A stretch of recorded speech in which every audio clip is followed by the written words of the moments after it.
Hello, this is Rachel, and this is a borderline recovery coaching channel. And so if you want to email me, we can make an appointment to talk together, or you can bring up questions or topics you would like to talk about, or comments and opinions. So today I want to talk about not being a people pleaser and what that means. So a lot of people, when they're people pleasing, will reflect that person's likes and dislikes and not show their opinion or have a voice. So you're automatically putting yourself in a more submissive position where you can have resentment, and it doesn't support self-identity with who you are. Self-identity also has to do with the things you believe in and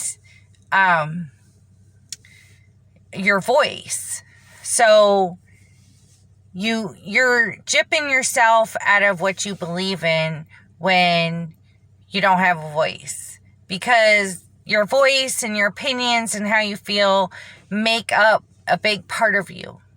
And reflecting someone else's likes and dislikes doesn't help you, especially if it's not something you like either, or some you do like, and you're robbing yourself of that experience, and you could be stopping them from having the influence to try something new, get out of your comfort zone. So there's different reasons why reflecting someone's likes and dislikes without an opinion or a voice is not good for you or the other person. There's not a lot to learn from that. So being a people pleaser, a lot of people see that as being helpful, being nice. Maybe even people pleasers come across as naive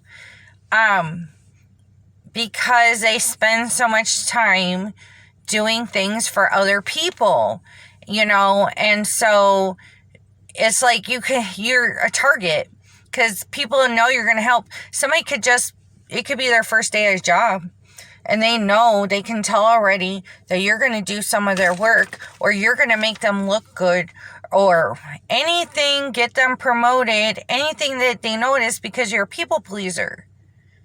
Like I said, people pleasers don't show their voice or their opinions really. They let a lot of things slip by. They let a lot of people take advantage of them. They burn out their own energy helping people. And when you use a lot of your energy helping other people, you get exhausted, you get tired, intolerant, edgy attitude. And usually the people you take that out on is, who's close to you, people that you know fairly well, or your children or your animals. So, it's very important not to, that's a reason why not to be a people pleaser. Basically, you can spread yourself out thin and have a burnout, which a burnout could be health problems. A burnout could be you're stuck in bed for a week straight because your body just doesn't want to move. A burnout could also be you're not sleeping well and you're not eating at all, and you kind of feel a little sick and down, and you can't barely get up to do anything. You're falling behind or anything like that. You need to take time off or ask for extra help, or, just feel more hopelessness. Basically, if you don't have good social support, you don't know who's there for you. Do you have anybody there for you? You're doing so much for other people. Who do you have to do something for you? Do you even do you even know about the resources that could do something for you, or the resources that could take care of your needs when you need it? That's per social support too. That's why they have social services to help people, when they need something, they're there. It's a resource. And if you don't have a support group, people around you or something, then you don't know your resources, and you don't have anybody there to do something for you. So that's something to consider. Without a social support, you could have a relapse because your social support could be, these support groups. Your social support could be a sponsor. Your social support could be, events or gatherings, so also, it can cause you, if you don't have social support and you've had problems or you have some problems, it would be easier for you to commit a crime. It'd be easier for you to go to jail because you don't have anyone who's there when you need them, when you need that support. And so you're just doing whatever you can to get by, or you're doing whatever you think makes sense because you don't have that social support because you're doing too much. You're not giving yourself like a safety blanket at all. You can have resentment, from doing so much for other people. You could have resentment for, not having social support.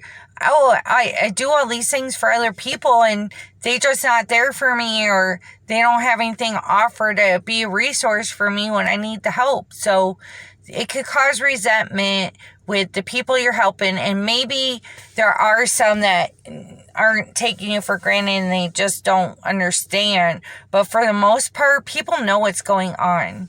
When they're taking advantage of you, using your kindness or your helpfulness or your support, using your time for them or to do things for them that they don't have to do for themselves. People pleasers are so used to doing things for other people that they kind of like take control over things. So it's hard to let someone do something on their own. And so you could stop somebody from maturing, growth, independence, with like a special needs person, if they can use a fork, let them use a fork. You don't have to do it for them all the time. Let them have that independence. So there's different ways for someone to show that they need their independence. It could be, letting a child live on their own without you being in their business. That's the type of independence. But if you're going to be controlling and say, I'm going to do all this stuff for you and you're going to do this, that, and whatever, you're robbing that person of independence and you're spreading yourself thin for burnout or resentment or feeling like you're doing more than you're getting back. It gives you more time and you can learn about yourself and understand your self-identity and learn how to do things and have opinions and voice. If you had this time where you're not controlling things. So anyway, I hope that everybody comments. Thank you.